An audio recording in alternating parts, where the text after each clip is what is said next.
और ये तो गिरिराज जी अपना सौभाग्य माने कि श्री ठाकुर जी के जो प्रियजन हैं वो मेरे ऊपर अपने चरण को धर के, पैरन को धर के, पावन को धर के दर्शन के लिए जा रहे हैं।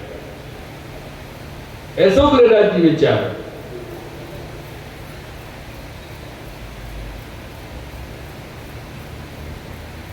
तो श्री परमानंद दास जी मंदिर में आए। एक दिन आए ऐसा तो नहीं है, तो फिर तो श्री महाप्रभु जी ने सेवा सौंपी तो नित्य परमानंद दास जी श्री गिरिराज जी के ऊपर जाके श्रीनाथ जी बाबा गोवर्धन नाथ जी के सम्मुख में जाके नित्य कीर्तन सेवा करते। आज प्रथम बार श्री परमानंद दास जी ने श्री गोवर्धन नाथ जी के दर्शन किए और दर्शन करते ही श्री गोवर्धन नाथ जी में आसक्त हो गए। तब श्री आचार्य जी ने परमानंद दास जी से कहे, परमानंद दास कछु भगवत लीला के कीर्तन श्री गोवर्धन नाथ जी को श्रवण कराओ, सुनाओ। तब परमानंद दास जी अपने मन में विचारे, जो मैं कहा गाऊं, मेरी तो समझ में नहीं आ रहा। क्यों? जो रचना, जो जीविया है वो तो एक है और गोवर्धन नाथ जी को स्वरूप तो अपार है और इनकी लीला अपार है। जो वस्तु स्मरण करो तो ताई में बुद्धि विक्षिप्त हो रही है, तो गाऊं कहा, समझ में नहीं आ रही। और आचार्य जी की आज्ञा है कि कछु गाओ, तो गानो तो है। तो मन में विचार कियो ऐसा कोई कीर्तन करूं क्या मैं अवतार लीला, कुंज लीला, चरणारविंद की वंदना, स्वरूप को वर्णन, महात्मा सब ठाकुर जी को आ जाए, ऐसा एक कीर्तन आज गोवर्धन नाथ जी को श्रवण कराओ। तो श्री परमानंद दास जी श्री गोवर्धन नाथ जी श्री जी बाबा के सामने कीर्तन गाए। मोहन नंद राय कुमार, प्रकट ब्रह्म निकुंज नायक, भक्त हित अवतार, मोहन नंद राय कुमार। ये जो पद गाए, या के पश्चात श्री गोवर्धन नाथ जी के सन्मुख में श्री परमानंद दास जी आसक्ति के पद गाए।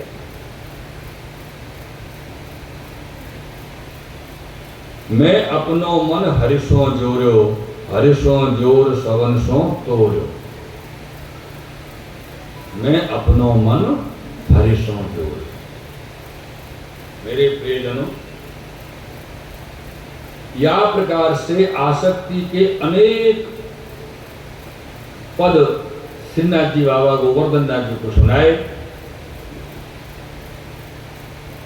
और जब ठाकुर जी के सैन की सेवा श्री महाप्रभु जी पहुंचे, सैन पाछे आप नीचे गिरिराज जी पर्वत से पधारे, तब जो रामदास मितरिया हते उनसे आपने आज्ञा करी कि परमानंद दास जी को आज ठाकुर जी को प्रसादी दूध दीजिए। तो रामदास भितरिया जी ने ठाकुर जी को प्रसादी सैन को जो दूध हतो वो परमानंद दास जी के लिए दियो।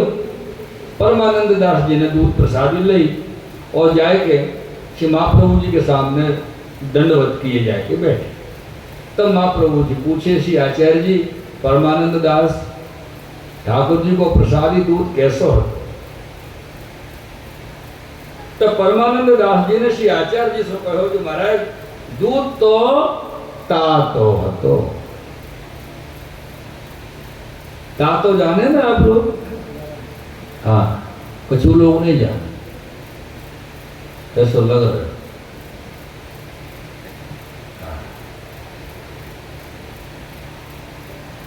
देखो, ताते सिरे की बात है। और ये जो शब्द हैं ये व्रज के हैं।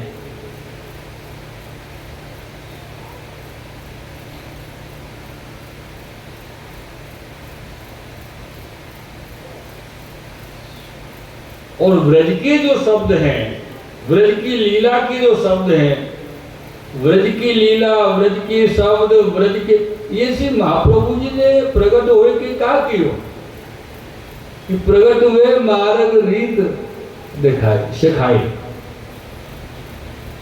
तो कौन से मार्ग की रीत है? जो ब्रज भक्तर की हत्या। श्री महाप्रभु जी के यहाँ समस्त सेवा प्रकार ब्रज को ही तो है। हाँ, ये अलग बात है कि आज के जो ब्रजवासी हैं वो वह प्रकार से सेवा नहीं पहुंचे जिन ब्रजवासी की बात श्री आचार्य चरण कर। सच कहूं ना, एक दुख की बात है।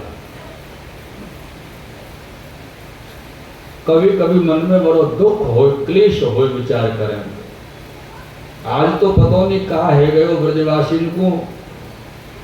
गिरिराज जी को तो माने, ठाकुर जी को नहीं माने ऐसा नहीं है, पर बहुतन को मानवे लगे। एक कृपानाथ को पता नहीं, मैं तो जानू नहीं, कभी देखो नहीं। एक झारपीर बाबा है हमारे वहां को, अब पता नहीं राजस्थान में कौन से गांव में रहे, और बाय पूज में जाए बाकी नाम को जाग लड़का। और हमारो खसम बैठो सात कोस वारो बाबू पूछे, भैया जो खसम खावे को दरो बाकी गीत गाओगे तो बढ़िया, यार के गाओगे तो 4 दिन आगे रह जाओगे।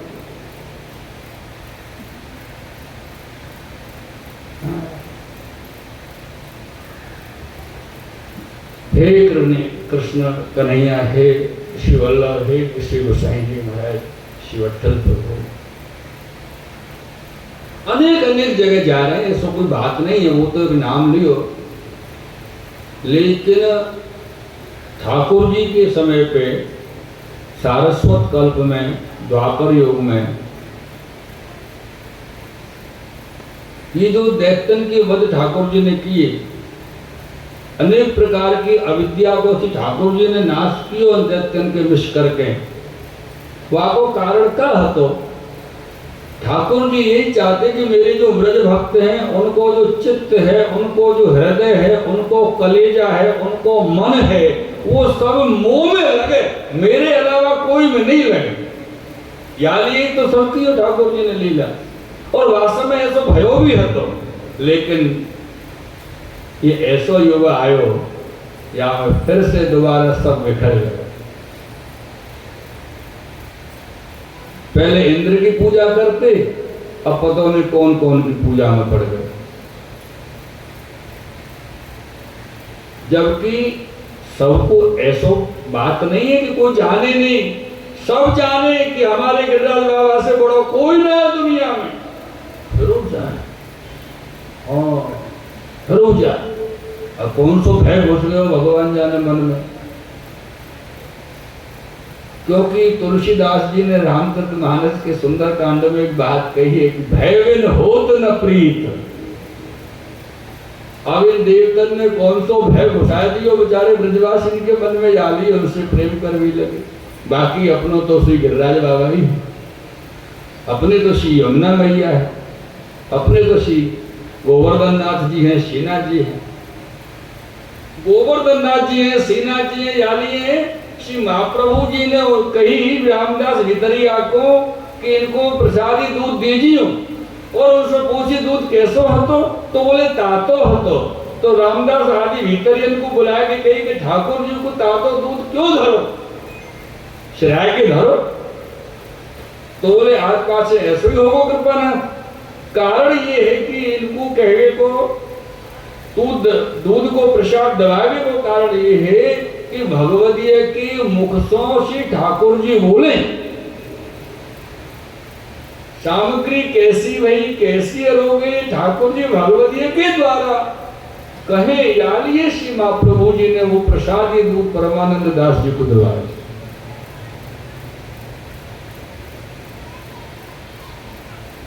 और श्री ठाकुर जी को तो दूध बहुत प्रिय है, और दूध जो है वो निकुंज की लीला में, निकुंज की लीला संबंधी रस के दान करण को है दूध को जो स्वरूप। और जो सामग्री कोई बिंगरे कोई सुधरे, सुधरी बिंगरी जो सामग्री हो वो वैष्णव के द्वारा श्री ठाकुर जी ज्ञात करावे कहें। सामग्री वैष्णव सराहे, बहुत सुंदर सामग्री बनी है, आनंद आ गए। तो समझो आज ठाकुर जी अरोगे। और वैष्णव चुप कह के चले जाए, बोले कुछ कहे नहीं, अच्छो नहीं लगे कहना, तो समझो कि कहीं ना कोई भेद है।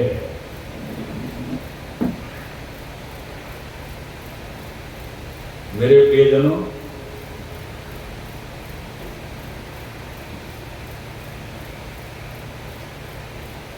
तब श्री परमानंद दास जी को दूध अधरामृत पिए थे, पूरी रात्रि लीला को अनुभव भयो, लीला रस को अनुभव भयो, और रात्रि की लीला में आप मगन हो के पद गान किए। और अनेक पदन में से एक पद है, अमृत निचोय पियो एक ठोर। अमृत निचोय पियो एक ठोर, तेरो बदन सुधार सुधा निधि, तब ते विधि न रची न और। अमृत निचोय पियो एक ठोर। या प्रकार से श्री परमानंद दास जी ने पूरी रात्रि लीला को अनुभव किए और पूरी रात्रि कीर्तन गाए।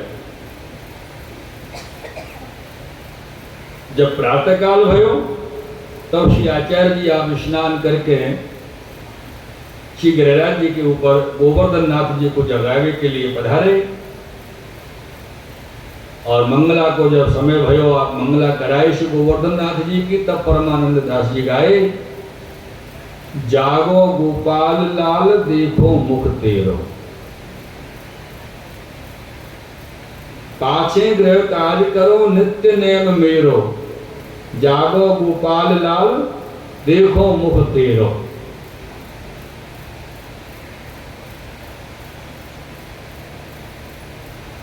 ये परमानंद दास जी की बात है, अपने ऊपर मत लीजिए आप लोग। आपको ऐसा नियम बन जाए तो बाद में तो समझो कि हमारा तो या जीवन ही धन्य हो जाए। आपको तो हो ही जाए, हमारा तो आप सबके दर्शन करके ही हो जाए कि ऐसे भगवत जी के दर्शन हो जाए। और ये दर्शन कैसे हो रहे, क्यों हो रहे, कि आप श्री की कृपा बल से, आप श्री कृपा किए तभी तो हो रहे, नहीं तो नहीं हो। विचार तो करी हो कि हम प्रातः काल जब ठाकुर जी को जगावे तो कैसे ठाकुर जी के जगावे के भाव करें। तो या प्रकार के पद परमानंद दास जी ने बहुत गाए, बहुत पद किए। तब श्री आचार्य जी परमानंद दास जी से आज्ञा, परमानंद दास जी को आज्ञा किए कि परमानंद दास जी, अब आज सो हम आपको श्री गोवर्धन नाथ जी के कीर्तन की सेवा दीनी। सो नित्य नए पद करके परमानंद दास जी श्रीनाथ जी को कीर्तन सुनाते। एक दिन बड़ी अनोखी बात भई। एक राजा हतो और वो राजा श्री महाप्रभु जी को सेवक हतो। श्री गोवर्धन नाथ जी के दर्शन करवे आए, गोवर्धन नाथ जी के दर्शन किए, दर्शन करके पाछे अपने जहां आके डेरा हते वहां डेरा पे गयो और जाके वाने अपनी रानी सो कही, सुनो श्री गोवर्धन नाथ जी के बड़े सुंदर दर्शन है, आप जाके करियो दर्शन करे आओ जाओ।